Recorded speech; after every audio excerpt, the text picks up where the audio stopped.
Good morning, and good morning. It is Monday morning, the first Monday of the new year, 2021, here in the heart of the Arkansas Delta. How in the world are you guys doing this morning?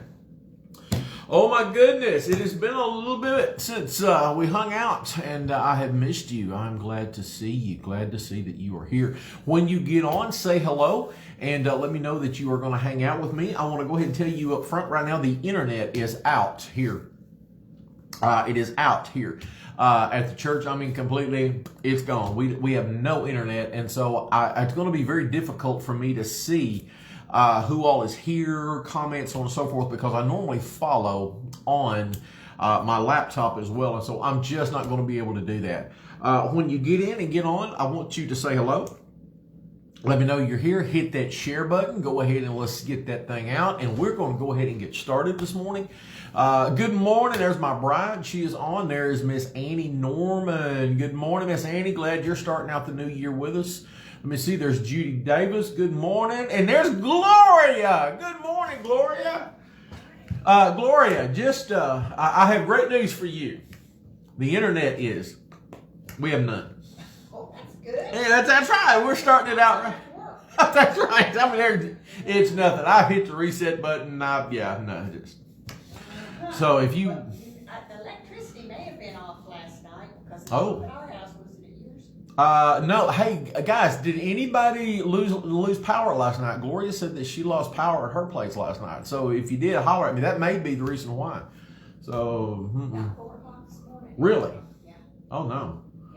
Well, if you don't mind, if you can work your magic and all of that good stuff. So, all right. Hey, Mary Weddington, I see you on. Hey, you know what to do. Share that thing over to the group since there's just no possible way I can. It is just not going to be able to happen. Man, oh man, I'm so glad y'all are here. I am glad that you have crossed the threshold, if you will, into 2021. Did you guys have a good new year? Anybody do anything kind of fun?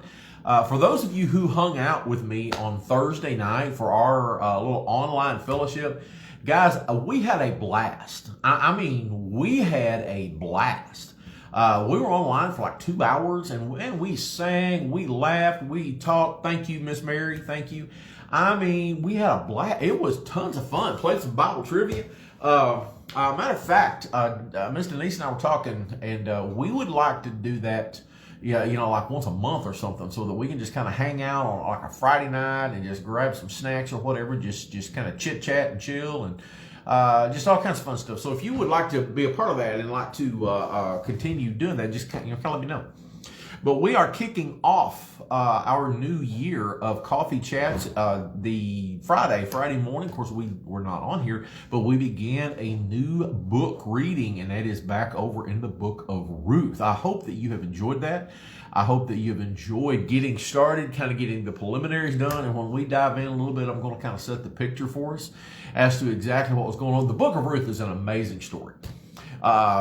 It's incredible. And so if you have never really took a deep dive into Ruth, I really want to encourage you to do that. Don't forget that we are in our daily Bible reading plan that we have started.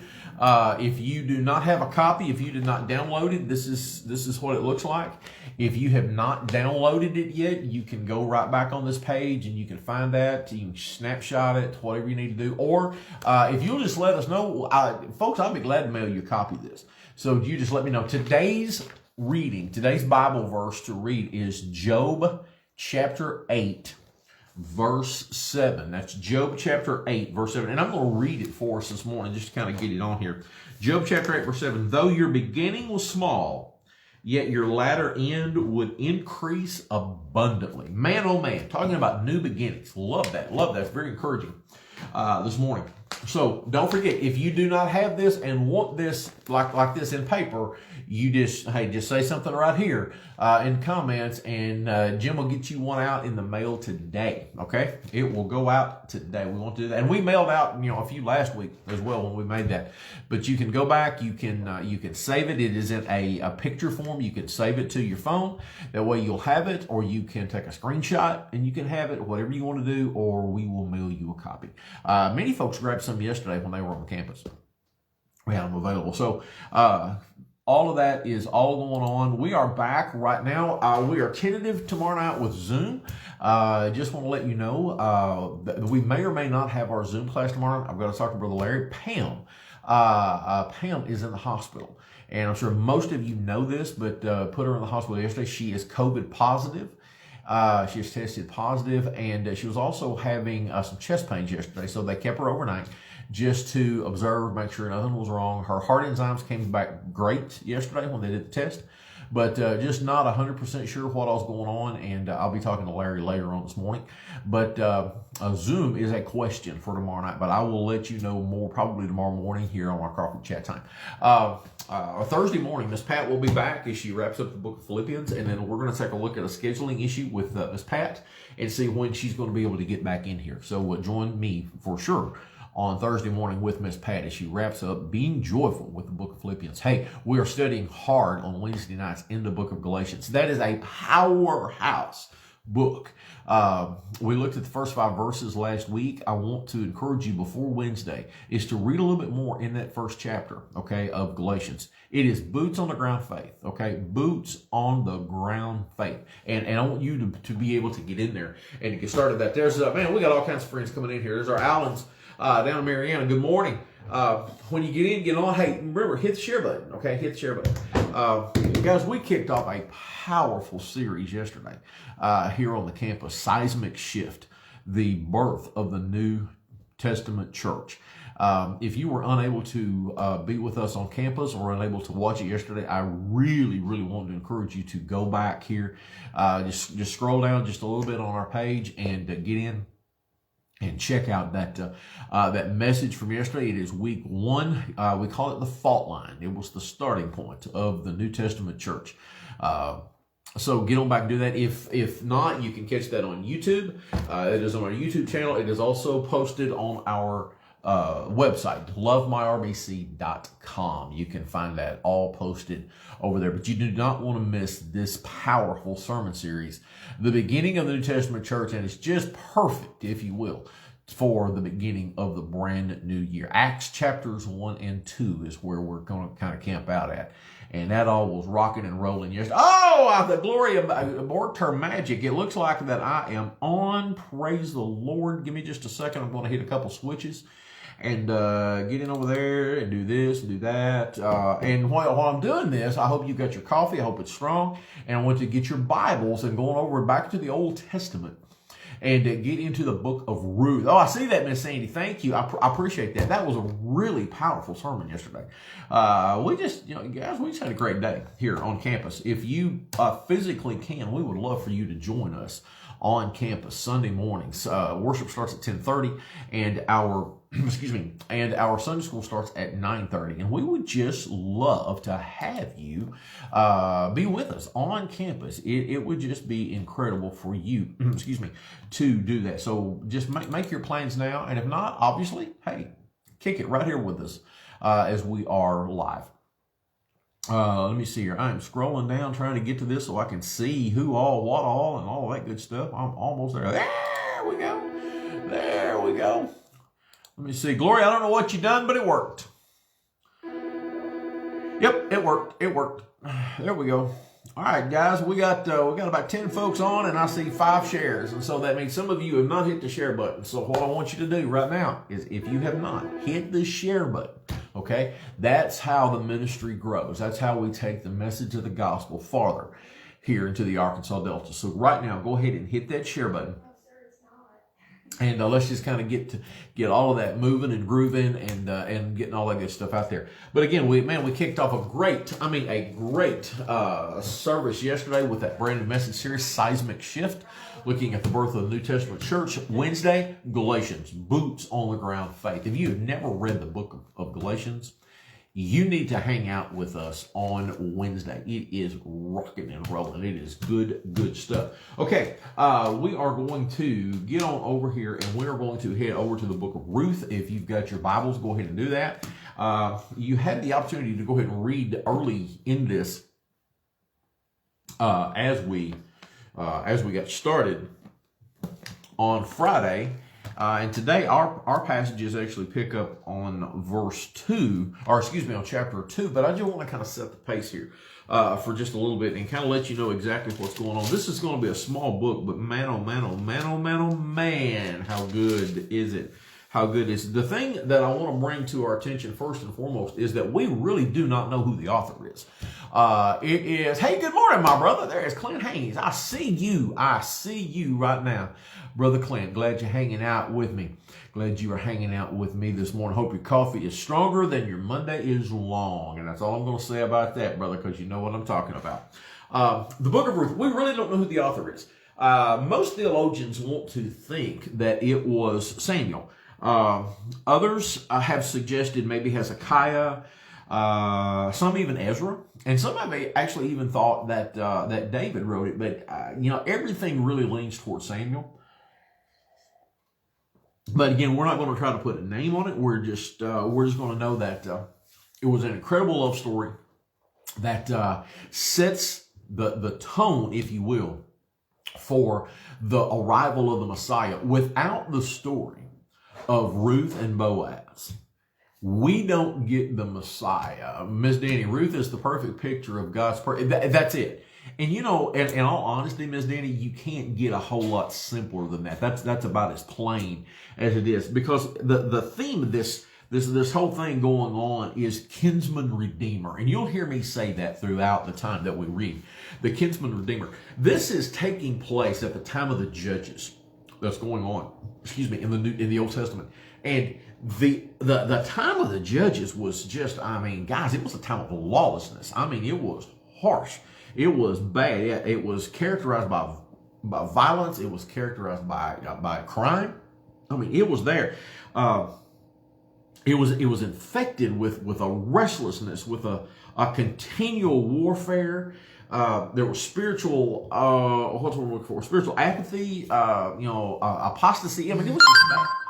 It was just bad. And so what we have here is, even though the events of this were horrible during this time period, this book, okay, gives us the portrait, if you will, of a peaceful home life, of a family that is doing their best to try to do God's will in the midst of the mess. And so it's literally like taking that single snapshot of what's going on in the world of a family, even today. There's a whole lot of mess going on in the world, a whole lot of lawlessness, a whole lot of spiritual apathy, if you will. And it's a classic picture of a family doing their best to follow God in God's will. And so we cannot underestimate the power of this little book. Nowhere is the sanctity of the home more evident than what you will ever find that it is in the Book of Ruth. It is here. It portrays a woman who epitomized godly womanhood. It just did. The book is an exciting romantic story about Ruth and Boaz, a Gentile and a Jew. And when they come together, it forms the lineage, if you will. It continues the lineage that takes us to the birth of Jesus that we've just got through studying. Two women unlike in any way possible. It's Naomi and Ruth. What I would like to do is, and we're going to read, actually what I would like to do is to go back and actually read the first chapter. Is that okay? Can we do that? And we'll just read it and I'll kind of high point it, and then we'll dive into chapter 2, which is where our text is today. But let's go ahead and we're going to start reading at verse 1 of chapter 1 in the Book of Ruth. So, got your Bibles, go ahead and hang out with me. Now it came to pass in the days when the judges ruled that there was a famine in the land. So right away we know exactly what's taking place. And a certain man of Bethlehem, Judah, went to dwell in the country of Moab, he and his wife and his 2 sons. The name of the man was Elimelech, the name of his wife was Naomi, and the names of his 2 sons were Mahlon and Chilion, Ephrathites of Bethlehem, Judah, and they went to the country of Moab and remained there. So we've got a family here, okay, that is moving to the country of Moab. You've got Elimelech, his wife Naomi, and their two sons, Mahlon and Chilion. Okay, now let's get that picture. They're from Bethlehem, Judah. They're moving to Moab. Okay, verse 3. Then Elimelech, Naomi's husband, died. Okay, died. And she was left with her two sons. All right, here's the picture. Now, they took wives. All right, they took wives. So now you've got Naomi, you've got the two sons, and now then they're married. The name of the one was Orpah. So that's one of the sons' wives. And the name of the other was Ruth. And they dwelt there about 10 years. So they've moved to Moab. Elimelech dies. The two boys marry, and they're still there for about 10 years. Verse 5. Then both Mahlon and Chilion died. So now then Naomi has lost her husband, and she has lost both of her sons. So the woman survived her two sons and her husband. Verse 6. Then she arose with her daughters-in-law that she might return from the country of Moab. For she had heard in the country of Moab that the Lord had visited his people by giving them bread.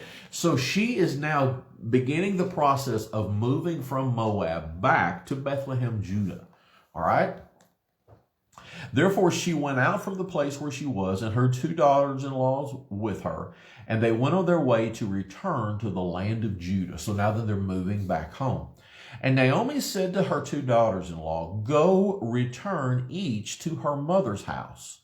The Lord deal kindly with you. Now the word kindly here also comes into the word loyalty.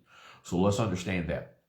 The Lord deal kindly with you as you have dealt with the dead and with me. So what it is she is now encouraging her daughters-in-law, who've also lost their husbands, her sons, to go back to their own home in order to start a life anew. Because obviously the brothers are dead, their husbands are dead. And so Naomi understands this process. The Lord grant that you may find rest, each in the house of her husband. So she kisses them, and they lifted up their voices and wept. And they said to her, surely we will return with you to your people. In other words, they don't want to go. They want to stay with her. I mean, they're family now. But Naomi said, turn back, my daughters. Why will you go with me? Are there still sons in my womb that they may be your husbands? Now, the thing is about that statement is when, during this time period, if one of the husbands died, and his brother or one of his brothers was living, then it was custom that the surviving brother would marry the widow now in order to keep that family lineage going. And so, I mean, that was customary, and this is what she's talking about here. And when she says that, is there another child in my womb, another son that would be born that you could marry? And then she says, turn back, my daughters, go, for I am too old to have a husband. If I should say I have hope, if I should have a husband tonight and should also bear sons, why would you wait for them till they are grown? In other words, you're much older. You've already been married. Why would you wait around for me to have a son in order for you to marry? I mean, and she's just going through the ritual, to be honest with you, okay? And again, it's all in an encouragement to get her daughters-in-law to go back to their house. And it's not that she don't want them around. It's just that that's what's customary, and she knows that's what would be best for them. No, my daughters, for it grieves me very much for your sakes that the hand of the Lord has gone out against me. In other words, she don't want this to happen, but she understands that's what's best. Then they lifted up their voices and wept again. And Orpah kissed her mother-in-law. Now, this is a sign of goodbye. This is a sign that Orpah is listening to Naomi and she is going to go back. Orpah kissed her mother-in-law, but Ruth clung to her. Ruth wouldn't let go. And that's the word we got to take out of that word, clung, is that she just was not headed out. And she said, look, your sister-in-law has gone back to her people and to her gods. Okay, let's remember that these are Gentilian women. These are not Jews. They do not serve Messiah or Yahweh. They did not serve Yahweh. They grew up in an idolatrous world. Okay? They grew up with false gods, false idols. That's what they knew. And Naomi understood that. And Naomi is going to go back to the country of her God, Yahweh, because she's hearing God is blessing them. And she said, look, your sister-in-law has gone back to her people and to her gods. Return after your sister-in-law, or do what Orpah does. But Ruth said, powerful words, entreat me not to leave you or to turn back from following after you. For wherever you go, I will go, and wherever you lodge, I will lodge. Your people shall be my people, and your God my God. Where you die, I will die, and there I will be buried. The Lord do so to me, and more also, if anything but death parts you and me. Oh, boy, in other words, she's just not leaving. She's staying. She's committed, and that's loyalty to her mother-in-law. This is Naomi, when Naomi saw that Ruth was determined to go with her, she stopped speaking to her. In other words, she stopped encouraging her to go back. She understood exactly where Ruth stood. And she said, okay, I'm done. I won't do that anymore. We're going to go forward. Now, the two of them went until they came to Bethlehem. They're going back to Bethlehem, Judah. And it happened when they had come to Bethlehem that all the city was excited because of them. And the women said, is this Naomi? In other words, you've been gone a long time. Is this Naomi? Remember, it was over 10 years. But she said to them, do not call me Naomi, call me Mara. For the Almighty has dealt very bitterly with me. And Mara means bitterly. She was bitter. There was a bitter tone. God had taken her husband. He had taken her sons. And so there was a hint of bitterness there. I went out full, and the Lord has brought me home again empty. Why do you call me Naomi, since the Lord has testified against me, and the Almighty has afflicted me? She's struggling. So Naomi returned, and Ruth the Moabitess, so now we know her background, her daughter-in-law with her, who returned from the country of Moab. Now they came to Bethlehem at the beginning of the barley harvest. So we're looking at somewhere in that April, May, June time slot. Okay, so they're back. They're now in Bethlehem, Judah, and it is time to basically reestablish life. Okay, the husband's gone, the sons are gone. Ruth's husband, one of the sons, is gone, and now that the other daughter-in-law has gone back to her family. So it is Naomi and it is Ruth, and they are thick as thieves. Okay, they're very close. So let's understand that. Then a relative of Naomi's husband, okay, now catch this. This is a relative, all right? A relative. Now, we don't know exactly what the relative meant. It might have been a cousin. We just don't know, okay? There was a relative of Naomi's husband, a man of great wealth of the family of Elimelech. So they're all kin here, okay? And for this to be noted as a relative means it's got to be pretty close, okay? His name was Boaz. So he is a kinsman of Elimelech. Let's understand that. He is a kinsman. His name was Boaz. So Ruth, the Moabitess, said to Naomi, please let me go to the field and glean heads of grain after him in whose sight I may find favor.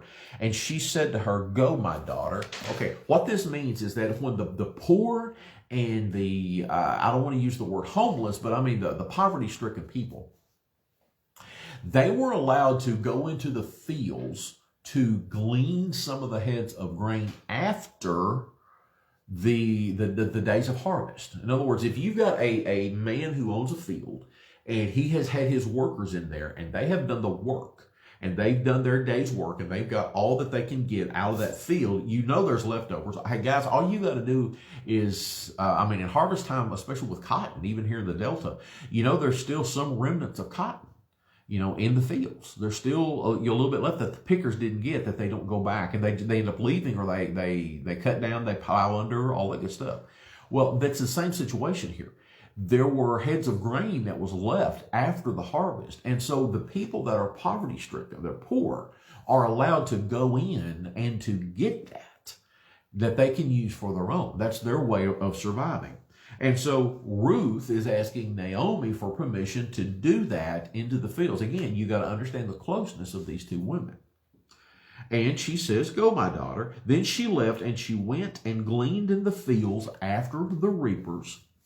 And it happened to come to the part of the field belonging to Boaz. In other words, she's out there gleaning the field, not knowing whose field it was. But now we're finding out that it was of the field of the man we've already been introduced to as Boaz, who is a kinsman of Elimelech. It is a kinsman of her father-in-law. So this is all family here, okay? We've all got this. Now behold, Boaz came from Bethlehem, and he said to the reapers, he's talking to the people in the field, "The Lord be with you." And they answered him, "The Lord bless you." So right away, we're understanding Boaz as a wealthy man. He is a wealthy Jew, okay? He is of the family of Elimelech. Somehow there's a relationship there. And now then we're seeing that this is a very godly man. So now we're setting the picture as to the story that is about to unfold. Boaz, the kinsman. Ruth, the Moabitess, the Gentile. Great story. We'll pick that up tomorrow morning right here on our Coffee Chats. You guys have an incredible Monday. It is a little cool, not too bad. If you get out, be safe. Okay, wear your mask. Okay. I love you guys so very much. If you need anything, you call us, let us know. We're here all day, 633-1121. And if you happen to just be swinging by, come on in and grab a cup of coffee with me. And we'll just hang out and chit-chat for just a little while. In the meantime, if you see somebody out today, tell them about Jesus, all right? We'll talk soon. Bye-bye.